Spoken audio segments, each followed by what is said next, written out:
Let's start this series of videos with the set that started it all, the Winter Village Toy Shop 10199. As you can see, this looks all original, but it's not, because now it is 100% modular. So you can play with the inside and have a completely enclosed back. The original building was a dollhouse building, and it initially stopped right where this wall shoots out. And this side of the building stopped just at the chimney.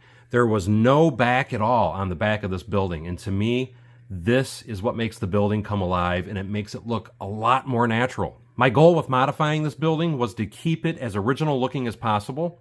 So what I essentially did was more or less duplicated the front half onto the rear.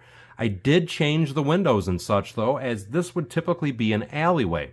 So I just put a standard window here. I still put the awning just like you have on the front. I used the green above the door. I have that door, and then I added this back window.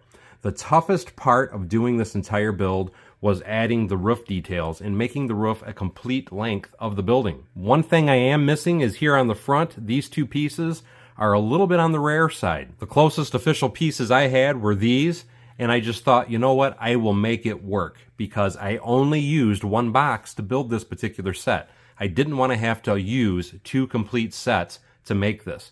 But if you wanted to do this yourself and you have two of these sets, every piece I used here would be the parts that would be in two complete Lego sets. To give a little more insight on the size of this building, I took it off the original plates, put it on a 16 by 16, and then I extended the side by 6 studs. If you wanted to make this modular and build it onto a Mills plate, I would honestly recommend just building it on the 16 by 16, and then the two pieces that actually stick over one stud, I would put a 1 by 6 plate underneath, and this would fit perfectly on any size Mills plate you would want. Another big important thing for me was to keep it modular, and that I did.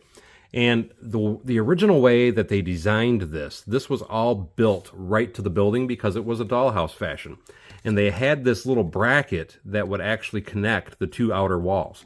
But by me fully brick building the walls on either side, it's nice and sturdy, and now this piece is a modular part that comes off, so we can actually play with the workshop that's upstairs. And I did keep the ladder feature that is in the original set. The next part of the build was making this portion modular.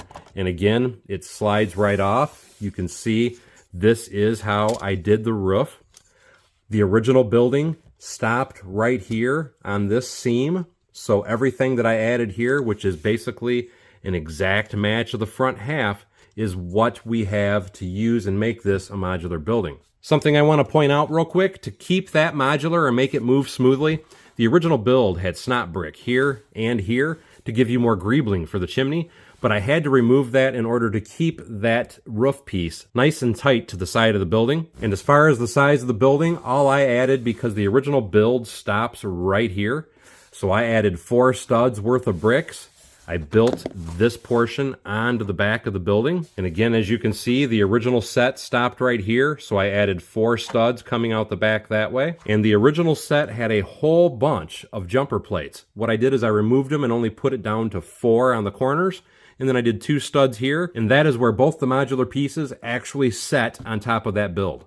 So you can reach down inside of here and play and move things around. I am so happy with how this build turned out. I cannot wait to get to the next building in the series of sets.